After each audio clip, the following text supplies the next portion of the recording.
Ya, muy buenos días a todos y a todas, o buenas tardes, buenas noches si es que están en alguna parte un poco más alejada.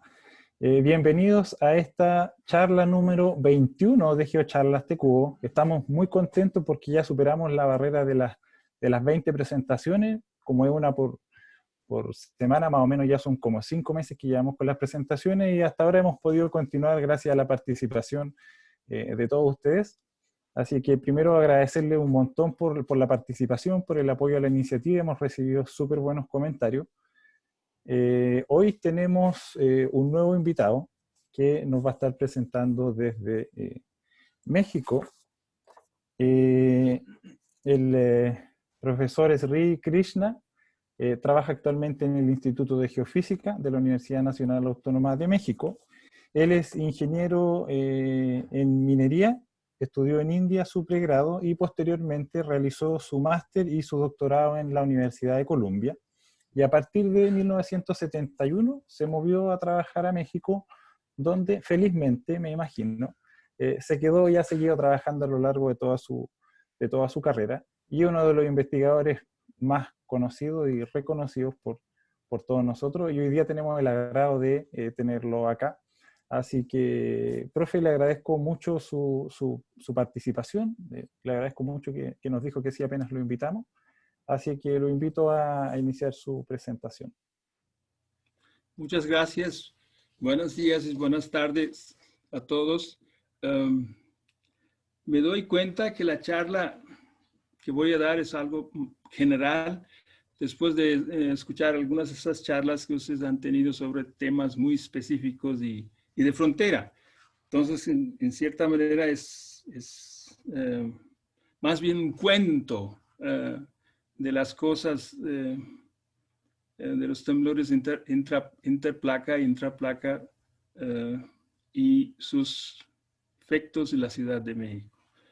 A ver.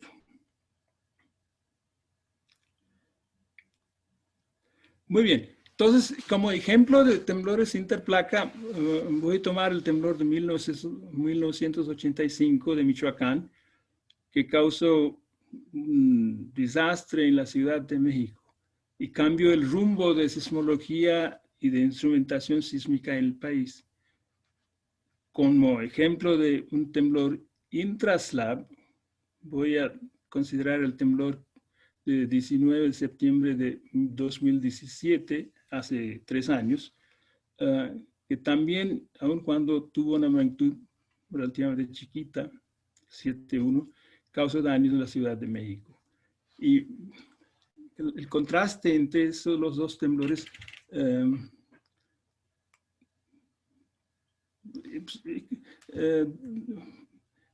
nos lleva a la cosa del efecto de temblores interplaca e intraplaca en la Ciudad de México. Vamos a considerar temas así muy general, en una manera muy superficial sobre estos temas, tectónica y sismicidad en México, son unas cuantas figuras.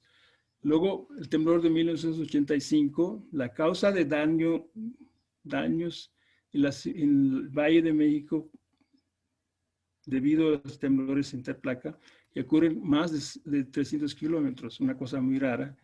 Y pues obviamente la razón es efecto del sitio. Y luego algo sobre los cambios dramáticos que hubieron después del temblor de 1985, tanto en la instrumentación y la investigación. De hecho, efecto de este temblor todavía se nota y todo lo que está pasando en este momento en el país, en sismología en general e ingeniería sísmica, viene de 1985. Luego, algunos detalles sobre temblores de intraplaca en México y el contraste entre temblores de interplaca e intraplaca en el Valle de México. Y todo este asunto, especialmente cuando vamos a ver el efecto de esos temblores en el Valle de México, lo que pinta mucho son registros que tenemos en la ciudad universitaria aquí en la UNAM desde 1962, de tal manera que tenemos registro de temblores intensos de los 50 y tantos años, tanto de temblores de interplaca como de intraslab. Y podemos contrastar y ver qué es lo que deberíamos esperar. Muchas de estas cosas se había hecho antes del temblor de 2017 y vamos a mencionar algunas de estas cosas. Luego vamos a ver qué es lo que pasó durante el temblor de 2017 y el temblor causó algo de confusión, no solamente en el público, sino también en la comunidad científica, sismólogos. No era muy obvio que si los movimientos eran esperados, el temblor era esperado o era algo muy anormal. Luego vamos a considerar unas finalmente conclusiones. Bueno, de tectónica, pues poco voy a decir, todo el mundo sabe, la placa de Cocos subduciendo abajo de placas de Norteamérica, y luego el noroeste es la placa de Rivera subduciendo abajo de México. Detalles de este estilo, como todo el mundo sabe, voy a saltar esta parte. Debido a estas cosas, esta tectónica, claro que ocurren los temblores a lo largo de la costa, son los temblores interplaca, falla inversa, y estos cacahuates que ven ustedes son las áreas de réplica en medio de los casos de los temblores. Las áreas de muchos de los temblores son muy aproximados, no se puede necesariamente creer. Pero bueno, eso es lo que existe. Los temblores importantes intraslab son estos, parecen como explosiones. La Ciudad de México está aquí. El temblor de 1985 que causó daño está aquí. Y los dos temblores de 2017, el temblor de 8.2, el más grande registrado en la historia, con registros, pues, es el temblor, a ver si el cursor, ¿dónde se fue?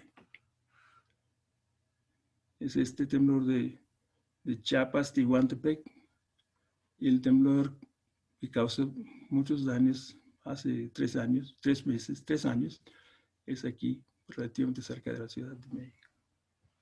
Bien. Bueno, si hacemos unas secciones, de Acapulco hacia la Ciudad de México, algo así debería de parecer. Es una cosa muy aproximada y luego vamos a regresar tal vez a algunos de esos puntos. Muy bien, entonces la investigación en México antes de 1985 estaba basada esencialmente en los datos telesísmicos y datos locales y sismogramas regionales, pero pues como sabemos que estos registros en general para temblores significativos todos están saturados, no sirven para muchas cosas. Y luego boletines y reportes. Eso no quiere decir que no hubo progreso en conocimiento de sismología, de hecho pues, se aprendió muchísimo. Lo que sí se ve, y era aquel entonces tal vez claro también, que había muy pocos estudios sobre movimiento del terreno, esencialmente por falta de datos. Y eso quedó manifiesto, la importancia de esos datos durante el temblor de 1985. Aun cuando no había datos, muchos datos de movimientos de terreno, existía un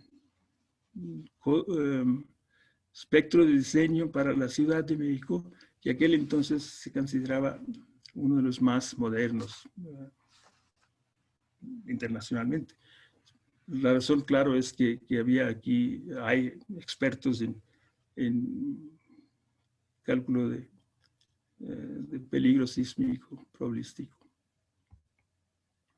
Bueno, antes del temblor de 1985 hubo una iniciativa de National Science Foundation de Estados Unidos para instalar acelerógrafos en algunas zonas seleccionadas de subducción para esencialmente registrar temblores en el campo cercano durante algunos grandes temblores, porque de hecho no existían. Ahora parece ridículo que así fuera. Ahora hay tantos datos de temblores grandes registrados en campo cercano, pero antes de 85 no existía esta información y la gente tenía curiosidad de ver qué es lo que pasaba muy cerquita de la fuente para un temblor muy grande. Una de las zonas que fue seleccionada fue la brecha sísmica de Guerrero, y había dinero para como 30 acelerógrafos. Era un proyecto de la Universidad de California en San Diego y el Instituto de Ingeniería de la UNAM. Fueron instalados como, no sé, 28 o 25 estaciones antes del temblor de 19 de septiembre de 1985. Pues ¿por qué fue seleccionado Guerrero para instalación de esta red? Fue porque había un estudio así muy preliminar junto con Luciana Astis y Habsco, identificando Guerrero como un sitio de posible temblor grande. Y por eso fue seleccionada la zona en México para instrumentación de esos acelerógrafos Guerrero. Bueno, desde aquel entonces han habido temblores, pero no quiero entrar en este tipo de asunto de si funcionan la idea de brecha sísmica o no.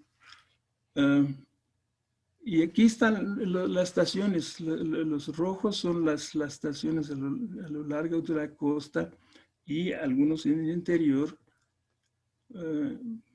Y eso se llamaba Guerrero Accelerograph Array, que registraron el temblor de 85.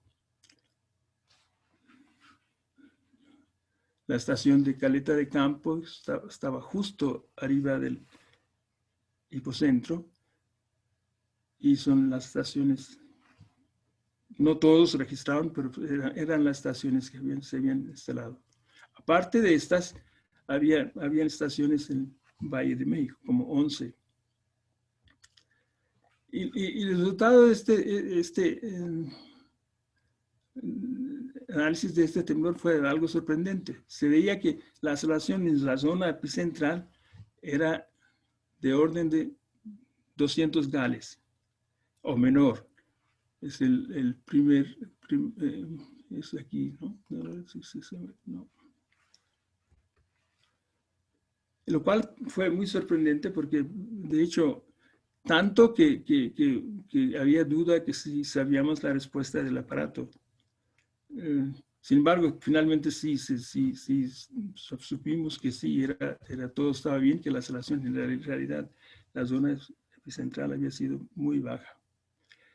Abajo están las velocidades y desplazamiento. Eso fue el primer registro del mundo de un temblor grande registrado en la zona epicentral. Sin embargo, aun cuando la aceleración en la costa era 350 kilómetros, era de orden de 200 gales, pues la Ciudad de México fue devastada, de orden de 10,000 personas muertos, 30,000 heridos y pérdidas de 3,000 millones de dólares de este orden. No se sabe muy bien cuánta gente murió, pero de este orden. No sé por qué se perdió la cuenta. Razones políticas, supongo. Bueno, y bueno, algunas fotos del desastre en la Ciudad de México debido al temblor. Y lo que veíamos en la ciudad después del temblor, que pues no habían datos útiles de sismógrafos, porque todo estaba saturado. Y no solamente esto, se había perdido la comunicación, por lo tanto, los datos no eran accesibles. La única cosa, los únicos datos útiles eran los datos que vinieron de la red de Guerrero y los acelerógrafos en el Valle de México. Claro que aquel entonces pueden imaginar, no había conexión en tiempo real. Los datos uno tenía que ir al campo, traer, analizar, un proceso largo. Cuando sí llegaron los datos, se veía una cosa bastante impresionante. Las estaciones en el Valle de México, por ejemplo, pierdo mi cursor, no sé dónde anda. Aquí está. ¿O si sirve? Bueno, no importa. Estas estaciones de ahí, dice Valle de México, las estaciones del Valle de México, algunas tienen aceleraciones muy bajas, la duración muy corta, y otras estaciones muestran aceleraciones muy grandes, y de hecho orden de 200 GAL, igual que en la zona epicentral, 350 kilómetros lejos.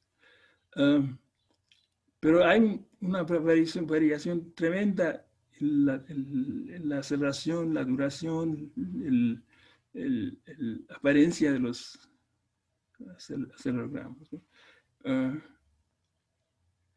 Obviamente era claro que había una amplificación muy impresionante en el Valle de México.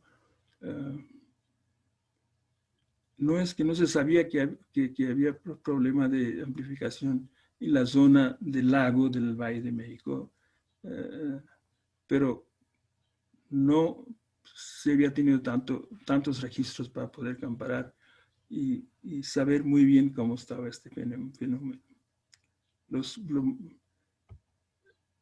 Entonces, para ver dónde estaban estas estaciones, una idea, y además creo que es conveniente recordar que desde el punto de vista de geotecnia, Valle de México está dividida en tres partes.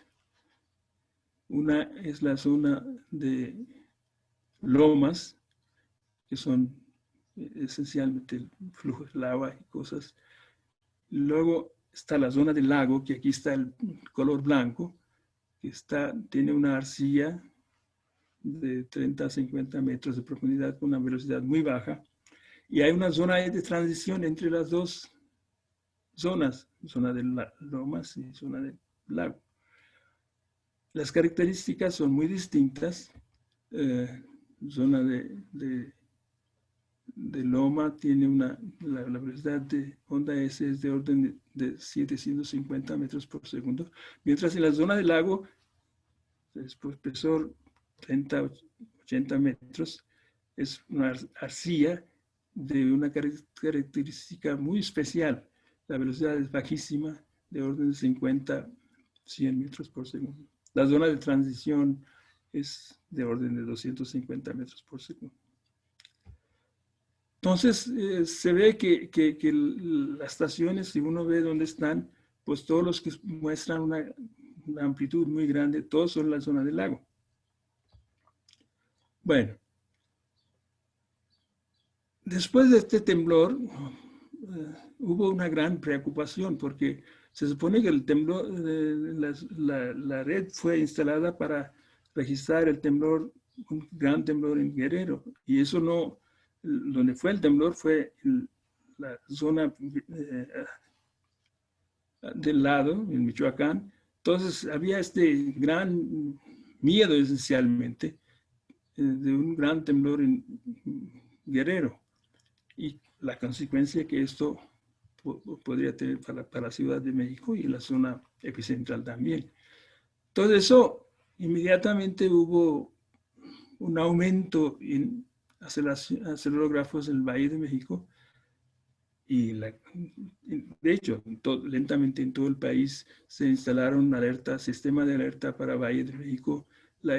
la zona de Guerrero fue instrumentada bastante densamente. Fueron instalados, empezamos con las redes de banda ancha y de GPS. A raíz del temblor de 85 y el hecho de que no fue en Guerrero, sino otro lado, la concentración de muchos de esos aparatos fue en Guerrero. Pero en la Ciudad de México, obviamente, no importaba, pues, donde el temblor siempre hay problema en la Ciudad de México. Bueno, esta gráfica, esta figura es muy vieja, pues, las estaciones han cambiado, ha aumentado el servicio sismológico nacional, tiene mucho más estaciones, yo creo, igual mi estudio de ingeniería de acelerógrafos. En Valle de México ahora tenemos como 100 acelerógrafos. La ciudad universitaria donde estamos aquí es aquí. Y es importante recordar porque, como estaba yo mencionando, es la estación que ha registrado temblores desde 1962, 64, continuamente. Todos como es un acelerógrafo, pues tiene registro de todos los temblores significativos que han habido desde aquel entonces. De tal manera que es muy importante para la estadística de movimientos de excedencia, de movimientos del Valle de México durante diferentes tipos de temblores y las características de los temblores. De cualquier manera, ahora hay 100 estaciones de tal manera que podemos comparar los registros y eso se ha hecho con mucho detalle, pero lo que también se nota, y eso fue un trabajo bastante viejo, cuando uno ve la atenuación de amplitud del espectro de Fourier, de diferentes temblores, pero escalados de una manera, se ve que, bueno, en estas gráficas los triángulos son las estaciones que están en zona la faja volcánica de México. Y se ve que con respecto de una tendencia general hay una amplificación de orden de 10 a ciertas frecuencias. Entonces se ve que hay una amplificación regional de orden de 10 desde la costa a la zona de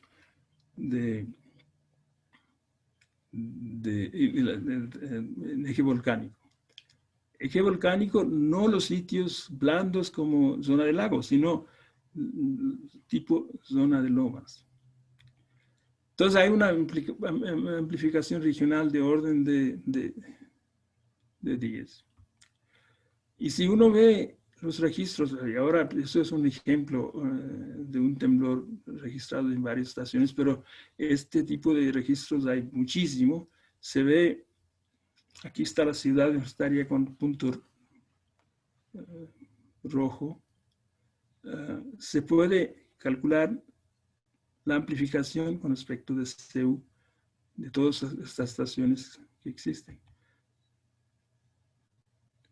Ahora, CEU, como estaba mencionando, que tiene instalado acelerógrafos desde 1962, de tal manera que es un sitio adecuado como sitio de referencia para medir amplificación en el Valle de México. Y eso es lo que se ha hecho, y aquí es un ejemplo. Otra vez punto rojo, rosa es la CEU, y los otros, lo que ven ustedes son la amplificación espectral con respecto de CEU en varios sitios, en este caso no sé cuántos sitios, de la onda sísmica. Y se ve que en algunos casos estas amplificaciones están llegando como 50. El periodo natural del sitio varía. Y recuérdense que el CEU mismo está amplificado como 10 veces. Con respecto al CEU, estos sitios de la zona del lago están amplificados 50 hasta 50, 10 o 50 veces. Por lo tanto, la amplificación en general de los temblores que ocurren a lo largo de la costa, el Valle de México, es de orden de 100 o 500 veces. Y claro que es la causa de todo el desastre que tenemos, ¿no? La Ciudad de México. Aquí es un ejemplo de un sitio en la zona del lago, y SCT, y hay registros de muchos temblores en este sitio, y las gráficas son la amplificación espectral durante muchos sismos. Entonces aquí hay una diferencia, tenemos tanto temblores interplaca como intraslab. Y se ve que la amplificación en realidad es muy similar. Para la primera aproximación, casi se puede decir que no cambia la amplificación si el temblor es intraplaca o interplaca. De tal manera que sí, así más o menos sería para todos los sitios, de tal manera que si tenemos registro en CEU de un temblor postulado o real, podemos calcular el espectro de Fourier en todas las estaciones donde tenemos instrumentos en el Valle de México. Y podemos calcular, usando vibraciones aleatorias, el movimiento esperado. Y eso es muy poderoso, de tal manera que eso es lo que se está usando en este momento para generar mapas de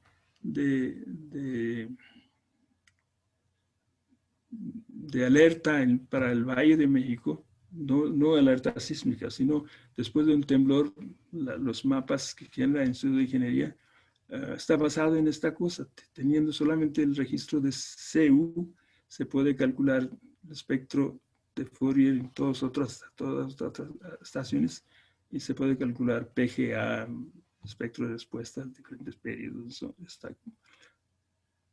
Es muy poderoso y muy útil. Entonces, como estaba diciendo, que la amplificación en la zona del lago con respecto de CEU, la estación de referencia es de orden de 10-50 o 50, y como CEU está amplificado como 10 veces, estamos hablando de un periodo de 2 segundos en general, la amplificación total en la zona del lago es de orden de 100 y 500. Aquí está un ejemplo, por ejemplo, como estaba diciendo, cómo se puede calcular, o cómo se ven estas cosas.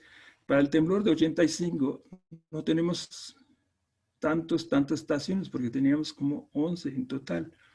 Sin embargo, usando la función de transferencia, se puede construir el contorno de espectro de respuesta, y aquí están dados. Vamos a regresar a esta gráfica más tarde. Pero de hecho, es la comparación de lo que pasó en la Ciudad de México durante el temblor de 2017 en comparación de temblor de 1985.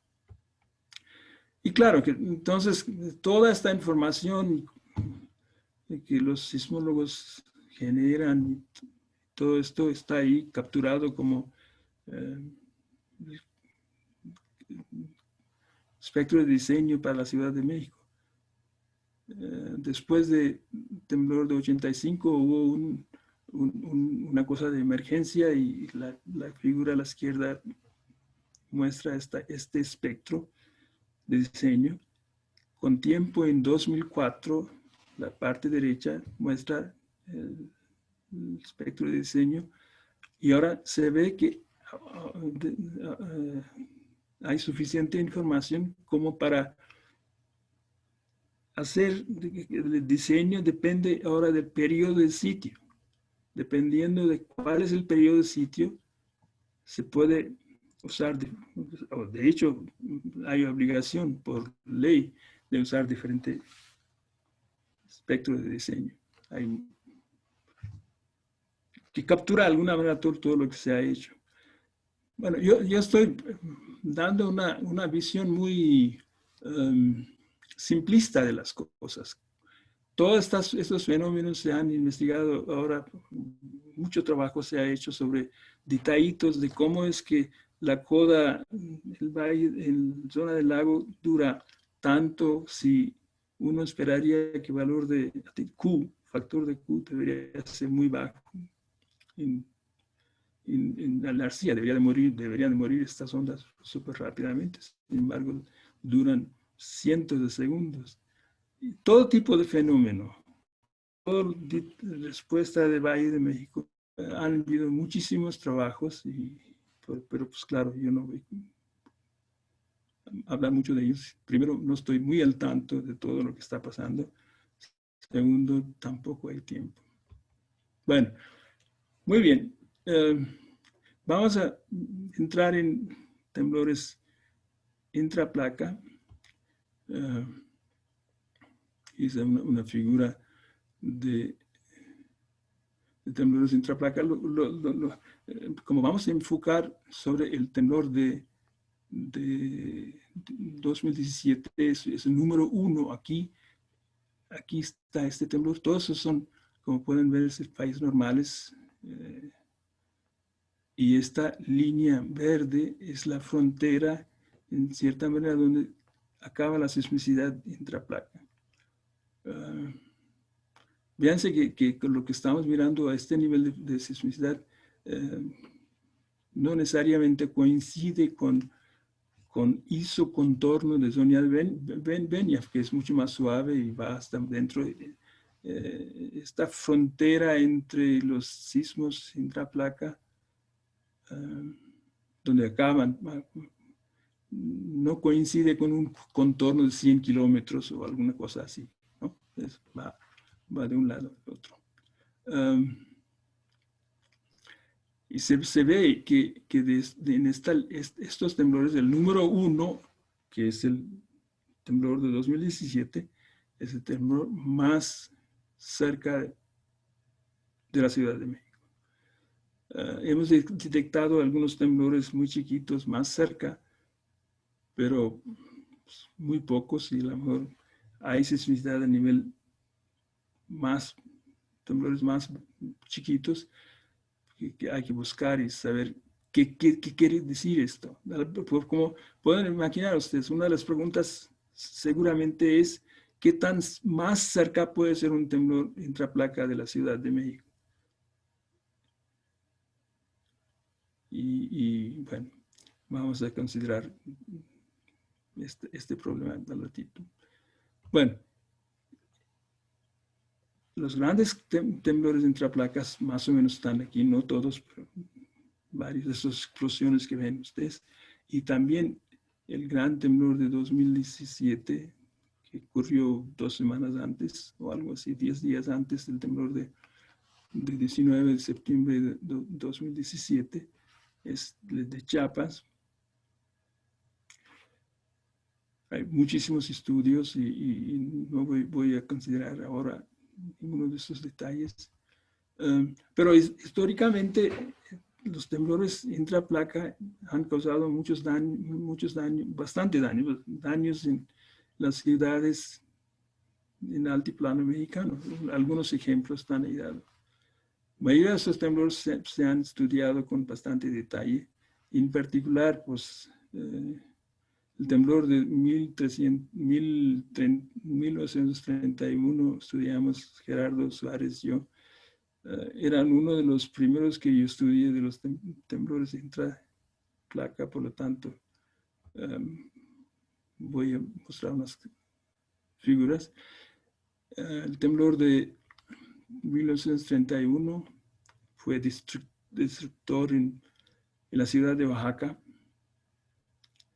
Hay una película documental de Sergei Eisenstein, que andaba en México haciendo una película que se llamaba, iba a llamar Que Viva México. Me parece que la película nunca fue acabada, pero el documental es fabuloso, del temblor de 1931.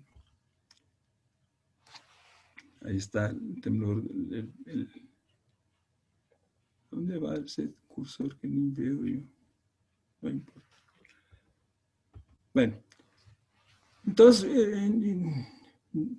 igual que los temblores interplaca, todos los temblores importantes desde 1985 de tipo intraplaca han sido estudiados, tanto como para tratando de ver las características de la fuente y también detalles como predicción de estimación de movimientos, estas GMP, Ground Motion Prediction Equations y cosas.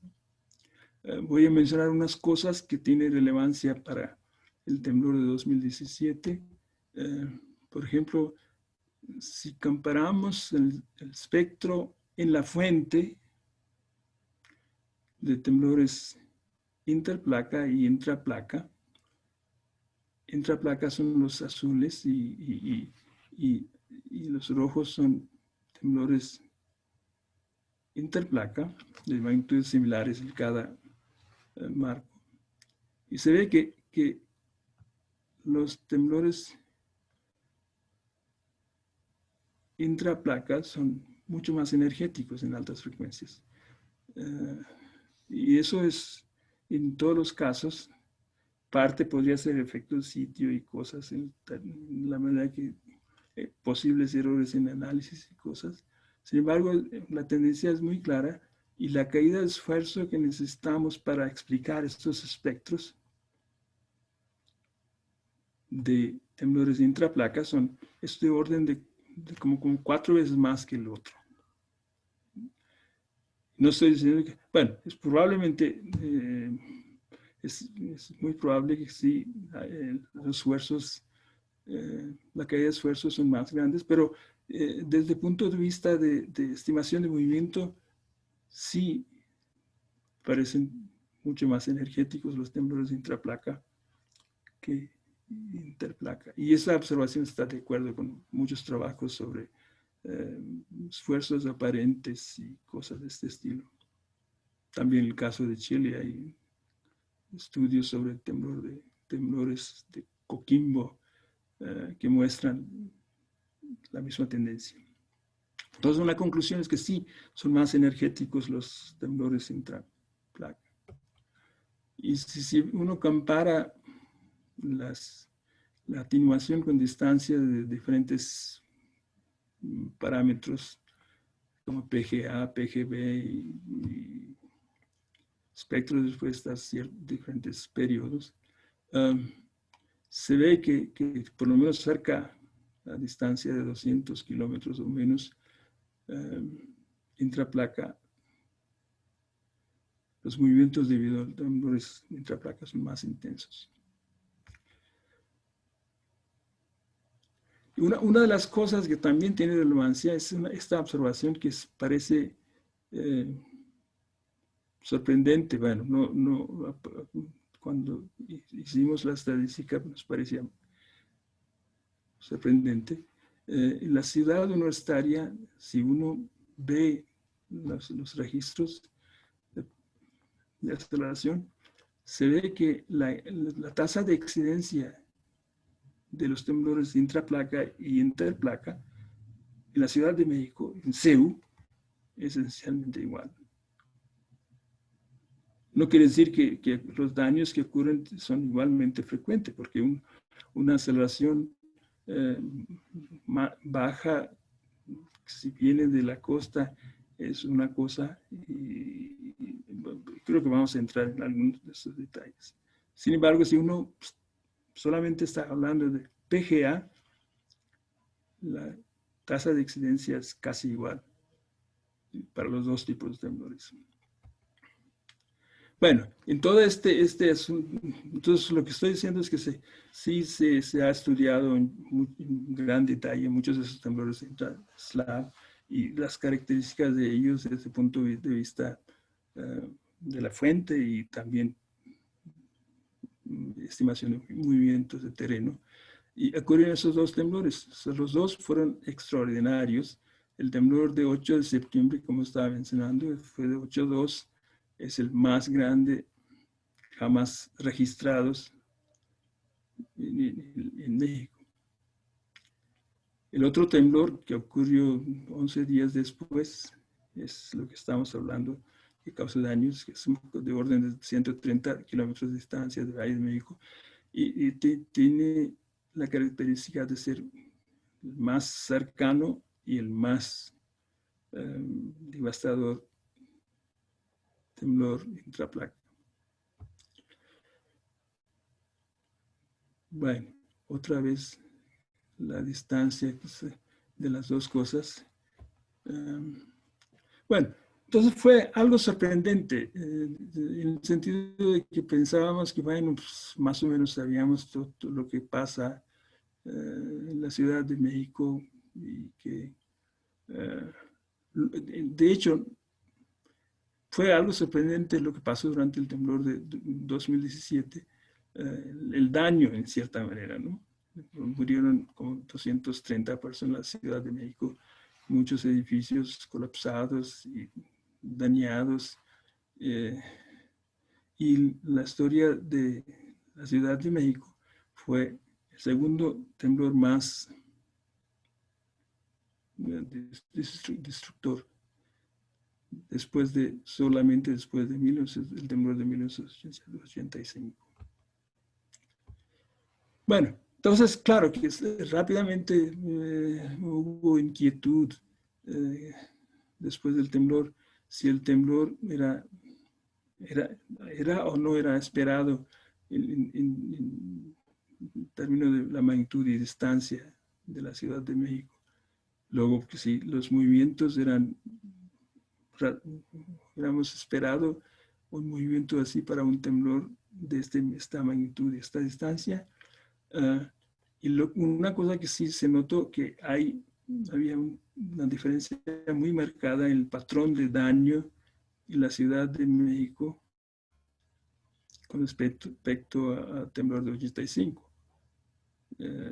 No eran la misma zona donde fue un desastre. Digo, las diferencias son, si uno ve el mapa no parece tanto, pero en realidad hubo bastante diferencia donde hubieron los daños durante los dos temblores. Luego, pues, la pregunta es si el movimiento excedió la previsión de ese código de diseño para la Ciudad de México. Y como siempre, pues, ¿cuál es la tasa de excedencia de este tipo de aceleración debido a los temblores intraplaca? Vamos a rápidamente considerar algunos de estos factores. Si la magnitud y distancia eran o no esperadas. La distancia fue de orden de 133 kilómetros y la magnitud 7.1. Y si uno ve aquí, otra vez la misma figura que vieron antes, cerca de la Ciudad de México en tiempos recientes hay como 4 eventos dentro de la magnitud de 5.6, 6.5, a una distancia de orden 150 y 200 kilómetros. Entonces, como se ve en la gráfica, que había actividad de temblores moderados no muy lejos de donde ocurrió este temblor. Y también se ve que habían habido 3 eventos de magnitud entre 6.9 y 7.3, una distancia un poco más grande, pero digo, no mucho más grande. En el sentido de que tanto que de hecho se había hecho cálculos para un temblor postulado una distancia de 145 kilómetros y magnitud 7. Eso parecía razonable que podría ocurrir. En vista de todo esto, pues el temblor de 7.1, una distancia de 133, no era muy sorprendente. No deberíamos de haber considerado sorprendente. Otra vez el chipotito aquí, vean que la frontera hubiera sido aquí, donde acaba la sismicidad intraplaca, y este temblor como que ha cambiado este contorno. Muy bien. Entonces, como que mirando toda esta información parece que no debíamos pensar que fue un temblor anómalo, ni en distancia, tampoco en la magnitud. Sí, el movimiento en CEU fue anómalo. Estamos hablando siempre de CEU porque, como estaba mencionando, que todo el movimiento en el resto de valle pues, se puede estimar o entender si sabemos qué es lo que pasa en CEU. ¿Cuál era la pregunta? Ya se me olvidó. Sí, el movimiento fue muy anormal. De hecho, aquí es una gráfica del espectro de Fourier de aceleración de temblor de 19 de septiembre de 2017, que es el rojo, y los otros temblores moderados que estaba yo mencionando y que están aquí. Claro que el espectro de Fourier, este temblor es mucho más grande porque la magnitud es grande y la distancia es chiquita.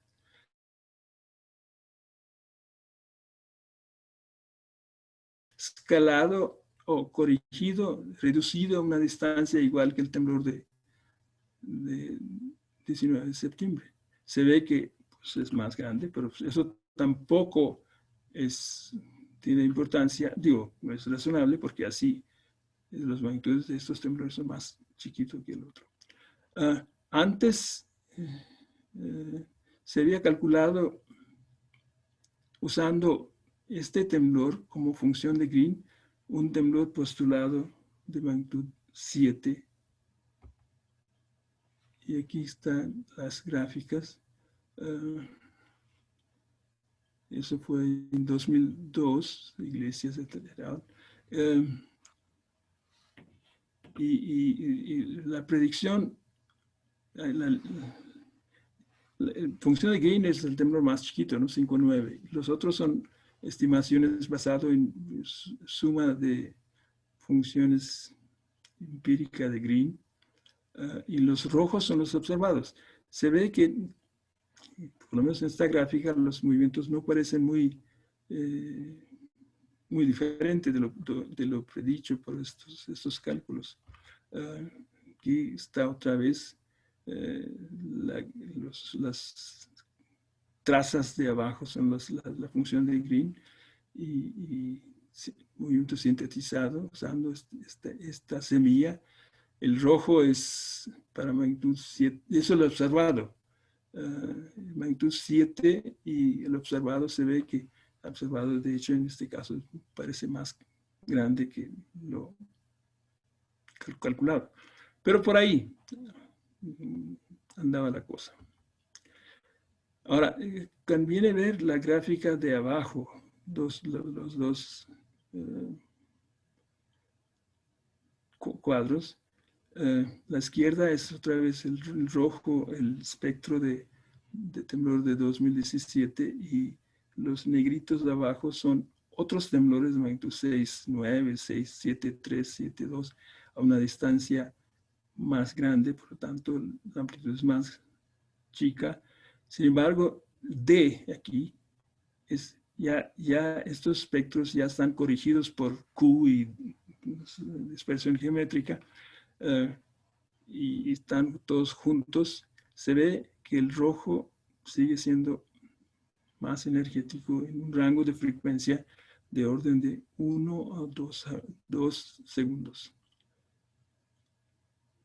Justo lo que es crítico para la Ciudad de México. Toda la acción es en este rango de periodo muy corto. Lo que pasa en este rango de periodo es lo que afecta el desastre en la Ciudad de México. ¿Dónde y qué tanto? Bueno, entonces, la otra pregunta es que ¿por qué los daños eran muy distintos en 2017 en comparación de lo que habíamos visto en 85? Pero entonces la respuesta tiene que ser el campo de incidente. Como estamos diciendo que es a la primera aproximación, la función de transferencia o cociente espectral entre los sitios de la zona del lago o transición, lo que sea. Con respecto al CEU es esencialmente constante, temblor intraslab o interplaca. La diferencia tiene que ser en el campo de incidente y eso casi se puede atinar qué debería de pasar. Aquí, sí. Entonces, las características de los temblores intraplaca y interplaca, pues es obvio, ¿no? Que intraplaca son más profundos, más de 40 kilómetros en comparación de 15, 20 kilómetros de la profundidad de los temblores interplaca. La caída de esfuerzo es más grande y aparte de todo esto, los temblores intraplaca, mayoría, bueno, pueden ocurrir más cerca de la Ciudad de México, de orden de 120 kilómetros o más, en comparación de los temblores de la costa, que tienen que ser, por definición, mucho más lejos. Y eso quiere decir que el campo de incidente durante los dos tipos de temblores en la Ciudad de México tiene que ser muy distinto. El espectro de temblores intraplaca en CEU podrían ser mucho más enriquecido en altas frecuencias en comparación de los temblores de la costa. Entonces, si cambia el campo de incidente, la respuesta, lo que pasa en la ciudad, difiere con respecto de uno al otro. Y entonces, si vemos aquí los espectros de los temblores, a la izquierda es interplaca y a la derecha intraplaca. El rojo, en el caso de la izquierda, es temblor de 85, la derecha es de 2017. Y si uno ve con más cuidado, pues para empezar, ahí hay otros temblores, ¿no? Importantes, temblores que han habido desde, no sé, 64, 5, lo que sea. Se ve que el espectro es más, tiene un pico más claro en el caso de temblores de interplaca y a frecuencias más bajas, periodos más grandes, en comparación de temblores intraplaca. Conviene comparar las dos líneas son así marcadas para referencia. Pueden darse cuenta que la izquierda el espectro está cargado más a la izquierda que el caso de temblores intraplaca. Y eso es el mundo de diferencia que estamos hablando. Se ve un poco más claramente aquí, tal vez. ¿Dónde está el cursor que nunca veo yo? No importa. Registro en CEU de 85 y de 17 se ve, es la misma escala y se ve que el temblor de 2017 está lleno de altas frecuencias. Si filtramos en alta frecuencia, pues no queda nada de alta frecuencia para el temblor de 85, sin embargo, mucha alta frecuencia durante el temblor intraplaca, así lo que uno esperaría. Si vemos el espectro de Fourier, vemos que el espectro del temblor de 85 es más energético a una frecuencia menor o periodo más grande que como 1.5 segundos y cambia luego, es al revés, para frecuencias más altas. También se ve lo mismo en el caso del espectro de respuesta. El negro se ven, se cruzan por ahí a 1.5 segundos o algo así. Vuelve el temblor de 85 más energético en comparación del otro temblor. Entonces, lo cual quiere decir aquí que los sitios que tiene periodo natural más grande que 1.5 segundos, seguramente sufrieron más daño durante el temblor de 85. Y al revés, los sitios que tienen un periodo de 1.5 o menor, que es la zona de transición del Valle de México, debería de sufrir más daño. Y así es. Al lado de derecha se ve periodo dominante y el daño, número de edificios que fueron dañados, y se ve que el periodo dominante del sitio, donde fueron más edificios dañados son menor que 1.5 segundos. Mientras el caso de 85 se ve que eso es más a periodos más que 1.5 segundos. Es complementaria la cosa, totalmente en este caso. Es una mala noticia, que como si van a seguir haciendo ocurriendo este tipo de temblores, la costa y también, y claro que van a seguir haciendo, viene el temblor de la costa y los edificios que tienen periodos más grandes que 1.5 van a estar dañados durante estos temblores, y durante el temblor, los temblores de intraplaca podría suceder justo al revés, que es lo que pasó durante el temblor de 2017. Ya el tiempo está corriendo, entonces voy a estar muy breve. Claro que, como estaba mencionando, que este registro de SEU ha sido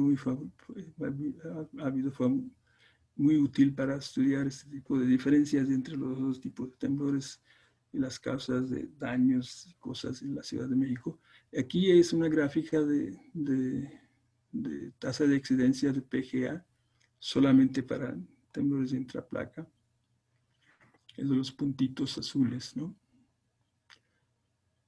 Y luego hay ajustes y cosas, pero lo interesante también es que el cálculo que el análisis probabilístico arroja, la tasa de excedencia, está ahí graficado con una línea amarilla o anaranjada, no sé qué. Es muy cerca de lo observado. Es algo muy raro que uno puede comparar lo que se predice usando estudios ¿cómo se llama? SHA de excedencia de movimiento.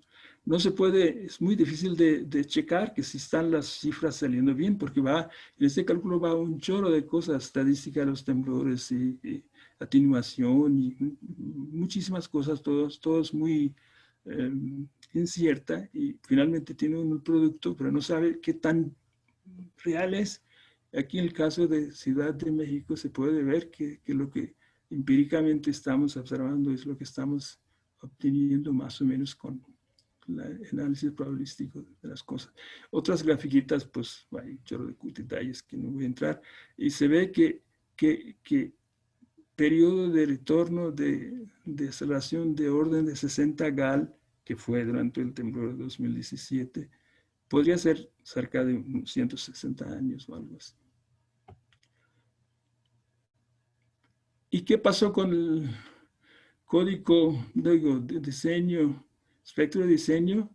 Bueno, parece que solamente 6 sitios de los 65 analizados fue excedido. Algunos casos se ve, ¿no? CH84, donde se excedió. Entonces, la causa de daño la Ciudad de México durante 2017 no fue porque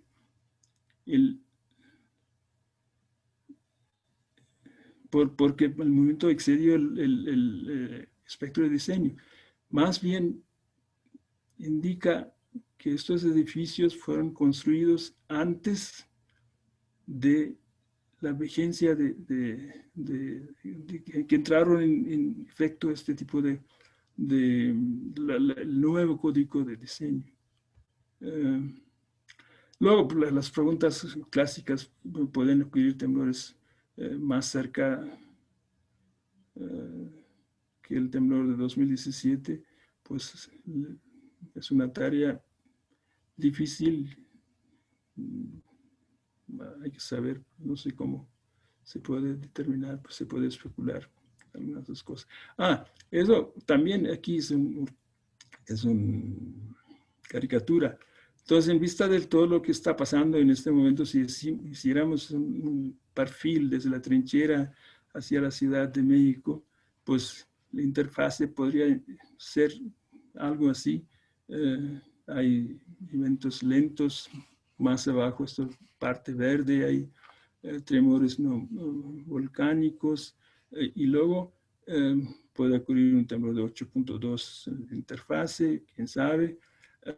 Y este temblor, aquí dice 7.4, pues uno se pregunta que este temblor de Tehuantepec no puede ocurrir en este tipo abajo de Acapulco, entonces sería 8.2. Luego hay otro tipo de temblor intraplaca, esos 6.2, que son fallas dentro de la placa, pero con un buzamiento mucho más alto, que ocurren a lo largo de la costa. Eso hemos observado 6.5, y para no decir nada de los temblores intraplaca más cerca de la ciudad. Entonces, pues, así es el panorama. La Ciudad de México, aparte de los temblores intraplaca e interplaca, hay temblores locales de magnitud moderados, chiquitos, y también han habido temblores grandes en eje volcánico, magnitud 7 de orden de distancia, como 100 kilómetros. Por lo tanto, estos también todos son los temblores que pueden afectar a la Ciudad de México. Estamos viviendo un lugar bastante interesante, pues. Luego, ¿qué hay aquí? Supongo que estamos acabando. Para las conclusiones,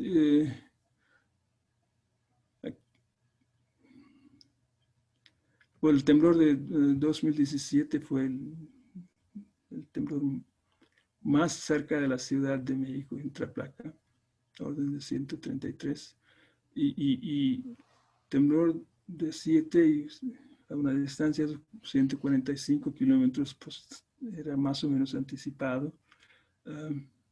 Fue el temblor más destructivo en la historia en Traslap de la Ciudad de México.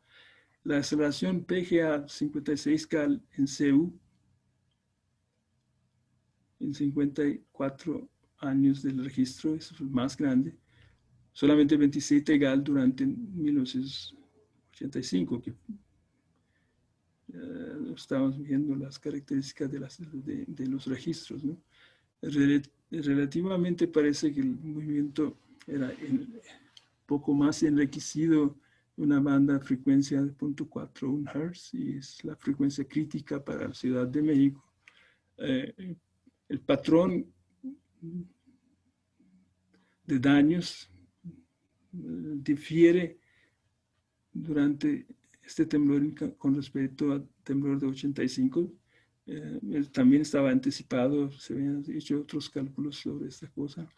Y ese patrón sí va a repetir en futuro, así es que estamos sujetos, por un lado, temblores interplaca que pueden dañar edificios más altos, y temblores intraplaca que pueden dañar edificios más chiquitos.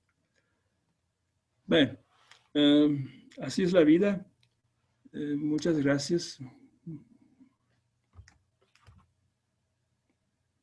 Muchas gracias a usted, profe, por su presentación. Bastante didáctica, y mostró una muy bonita evolución temporal de lo que ha ido ocurriendo en México. Como comentario, solamente le menciono que hay más de 50 personas, 50 participantes ahora viendo su presentación.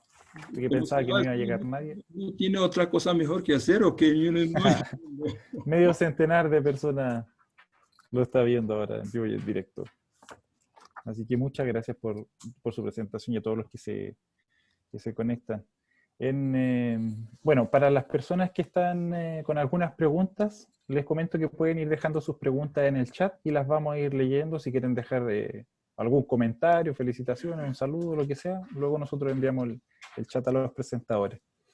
En Chile, solo como comentario, igual en la ciudad de Chillán en 1939 ocurrió un terremoto intraplaca que es ahora considerado como el terremoto más destructivo de la historia. Igual en Chile dejó un montón de muchos muertos, fue magnitud 7.4, si no me equivoco, hace hartos años ya. Profe, le quisiera hacer una pregunta para comenzar. ¿Qué piensa usted, ahora que usted mencionaba la diferencia entre los terremotos interplaca, los de contacto y los intraplaca de profundidad intermedia? Ajá. Hay una discusión sobre el efecto que puede generar, por ejemplo, el prisma en la placa continental, donde está la subducción, y que esto a lo mejor podría actuar como un filtro en el caso de los terremotos interplaca, y que podría estar a lo mejor filtrando la alta frecuencia y generar alguna diferencia entre interplaca e intraplaca. ¿Qué piensa usted de esa Bueno, propuesta? si uno ve variabilidad de los movimientos de los temblores intraplaca o interplaca, eh, es una cosa enorme, especialmente en altas frecuencias. A lo mejor tengo una figura ahí. eh, y algunos caminos que se ve que Q, esencialmente, o hay atenuación extra si pasan las ondas por esta cuña, ¿no? O por lo menos hemos interpretado en algunos casos que hemos visto. Uh, y es una cosa, sin embargo, de trayectoria muy especiales, ¿no? Entonces, eh, está bien, existe esta posibilidad que sí filtren quedan filtradas las altas frecuencias, pero solamente para algunos temblores. En el caso de México, hemos visto que depende de azimut, dónde está la estación, es una cosa muy fina. Entonces, en el caso de México también hemos visto que algunos temblores que pasan, intraplaca, los rayos pasan abajo del volcán activo de Popo y llegan muy atenuados. Entonces sí, puede actuar el volcán como el filtro, pero solamente algunos temblores en alguna dirección. Cambia tantito el foco, como este temblor, pues no fueron filtradas las altas frecuencias para nada. Entonces sí, el efecto se ve, pero es una cosa que hay que estudiar con mucho cuidado si uno quiere decir que, bueno, esto va a actuar en favor de diseño de edificios. Sí, es verdad. Ahí están apareciendo un par de preguntas. ¿Y cómo cree que ha evolucionado la normativa en México, por ejemplo, con respecto con todo lo que han ido aprendiendo en los últimos terremotos? ¿La han ido modificando de forma correcta, cree usted, o todavía Pues falta? siempre hay discusiones y cosas. No es muy conveniente cada vez que haya un temblor tratar de modificar la cosa y causar más confusión. Entonces, los ingenieros son muy tranquilos y están muy pendientes. Hay una colaboración entre los sismólogos y ingenieros sísmicos muy, muy estrecha, pues. Entonces, y son muy abusados los ingenieros. Entonces toman en cuenta lo que sí pueden absorber y lo que sí es útil. Y siempre están muy pendientes, saben qué es lo que está pasando en el mundo de sismología, en la atenuación y esto y lo otro, y toman lo que sí se puede usar. Y están muy Hay un conscientes. buen link. De hecho, es curioso, parece que hay un grupo eminente de los ingenieros que se reúne cada mes, pero sin falta desde 1985 para discutir el asunto de reglamento. Ya. Y siguen en la pandemia también reuniendo, me dicen. Bueno, que después del 85 lo mantengan en el tiempo. Bueno, me adelanté a la pregunta que estaba haciendo Javier. Tenemos una pregunta de Luciana Astis, igual dice muchas gracias por la presentación, y pregunta si es que podría compartir qué piensa usted que ayudó en la disminución de personas muertas entre el 85 y el 2017. Perdón, ¿cuál era la pregunta?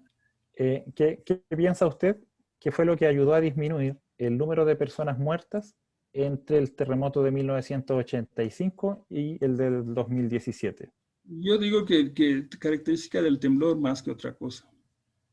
También supongo que los edificios vulnerables, más vulnerables, ya estaban destruidas, ¿no? Destruidos y ya no existían muchos de ellos. Pero yo creo que más que todo es la característica de los temblores, el campo de incidente diferente y los edificios altos que cayeron tenían mucha gente, mucho más gente que los edificios más chiquitos que fueron dañados y cayeron durante el temblor de 2017. Saludos, Luciana. Ya, nada, tiene hartos saludos acá en el chat. Luciana igual ya le había comentado. Tenemos otra pregunta de Hugo Sánchez. Dice, saludos, muchas gracias por la presentación. Su duda es, dice, la zona de Veracruz también es conocida por algunos eventos intraplaca.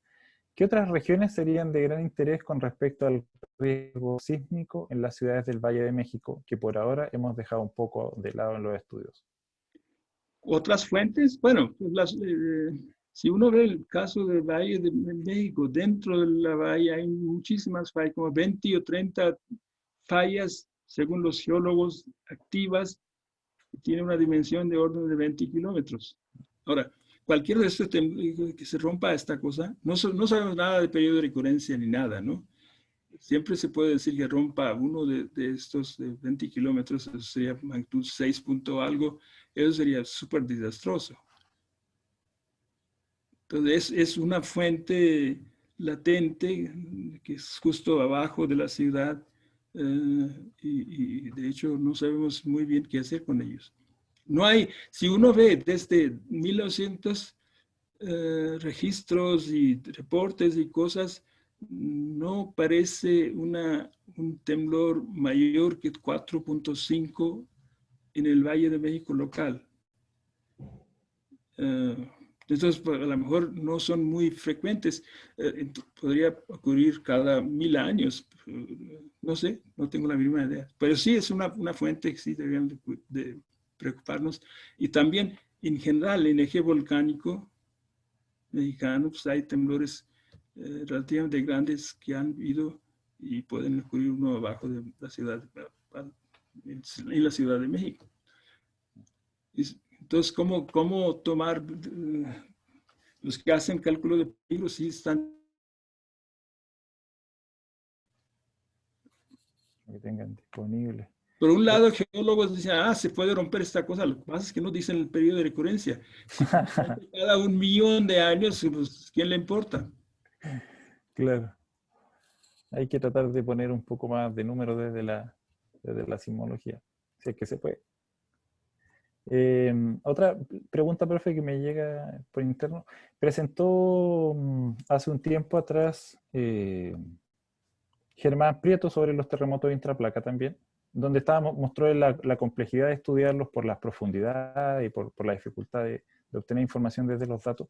¿Hacia qué línea cree usted que sería interesante avanzar para poder estudiar de mejor forma los terremotos de intraplaca de profundidad intermedia, por ejemplo, con la cantidad de estaciones que hay actualmente? ¿Cree que faltan más estaciones o en realidad no es un tema de cobertura, sino de Pues, otra cosa? pues sí, el estudio de Herman, se trataba de un temblor en Estados Unidos, supongo, ¿no? Tenía varios. Sí, sí, pues, había muchísimos datos, se podían ver la característica de la fuente con mucho detalle. Y supongo que, yo recuerdo haber visto el artículo, que una cosa así, en condiciones normales, en eje volcánico y en la zona donde vivimos, donde hay tantos ruidos, digo, las señales son tan complicadas, las estaciones no son suficientes, entonces no creo que sea tan fácil hacer este tipo de estudios, pero sí sería muy conveniente. Sí, son súper ineficientes. Creo que la conclusión de Herman era que son súper ineficientes estos temblores más profundos, tipo Bolivia. Claro, hay algunos que han mostrado que la eficiencia sísmica es menor. Eso. Gracias por su respuesta. Tenemos una pregunta, una última pregunta, creo yo, de Rogelio Torres. Dice, muchas gracias por su presentación, profe. ¿Considera que nos hace falta comprender más sobre el efecto de sitio y la variación del factor Q? ¿O qué camino podemos seguir para comprender mejor el comportamiento en la Ciudad de México? Gracias.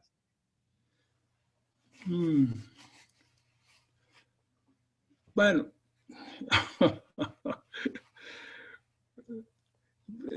digo, factor de Q tal vez hay que el problema de los señales de larga duración es el Q, ¿no? De la controversia del factor de Q.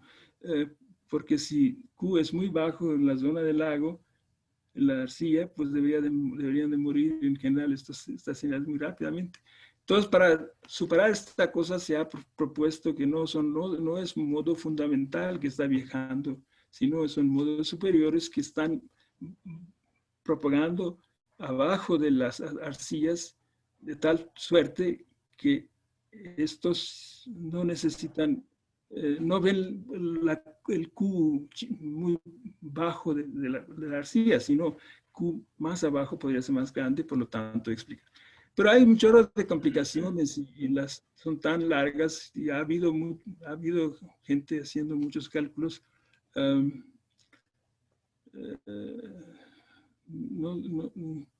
Eh, habrá que diseñar, si uno de veras quiere saber, bueno, Q, supongo que pues, está bastante bien determinada en la arcilla. Hasta en el laboratorio se puede medir Q y cómo está la cosa. Seguramente ya están hechas, ¿no? Pues la pregunta sería que si todavía uno quiere explicar estas largas duraciones, ¿qué deberíamos hacer? Tendríamos que, algunas veces usamos los datos del pozo para ver si en realidad con la profundidad había evidencia de que los modos superiores están propagando y así era la conclusión, que sí, es muy viable. Sin embargo, el asunto sigue siendo controversial. No sé, digo, es sin fin, uno puede, el problema es que hay tantas complicaciones en el Valle de México, no se puede uno diseñar para un experimento así nítido y decir, ya la hicimos, ¿no? Primero, ¿cuál es la pregunta? Y luego, ¿cómo podemos resolver este problema? Con el fin, digo, para los ingenieros el problema está más que resuelto, ¿no? Tiene herramientas adecuadas, saben la respuesta de los sitios y cosas, pero pues, desde el punto de vista de geofísica, sí, claro que sigue siendo problemático. De hecho, el temblor de este artículo que estabas mencionando de SRL de 3.2, tuvimos muchísimos problemas en trabajar sobre esta cosa. Las cosas son rarísimas en el Valle de México. Yo creo que he perdido más tiempo de mi vida trabajando sobre este temblor de 3.2 que cualquier otro temblor o cualquier otro proyecto. Frustración total.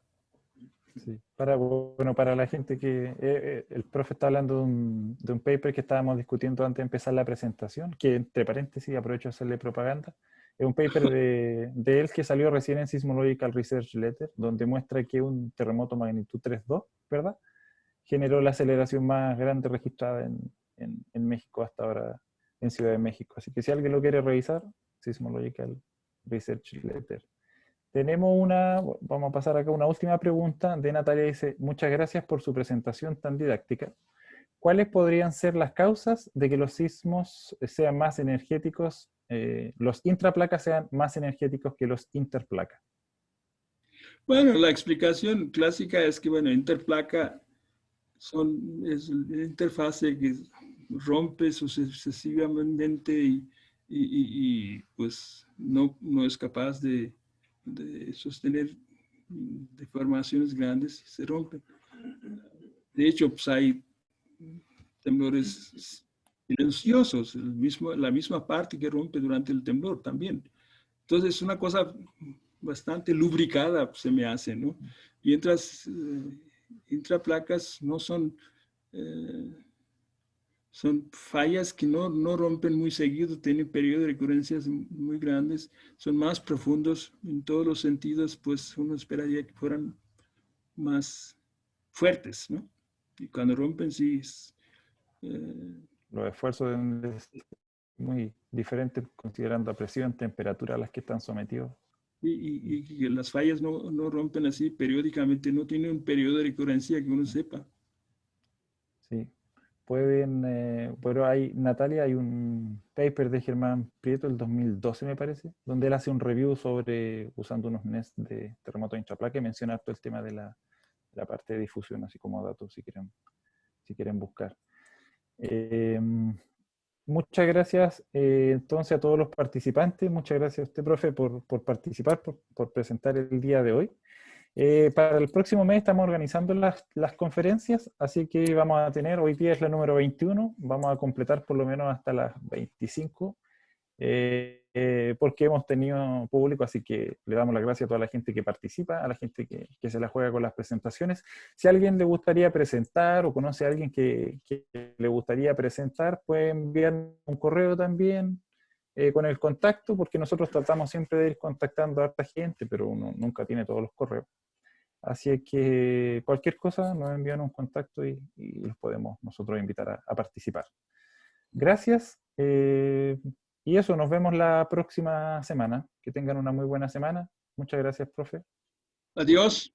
Adiós. Stop share. Que ahora hay que apagar esta cosa de alguna manera. Sí, yo voy a cortar la presentación. Nos vemos. Bye.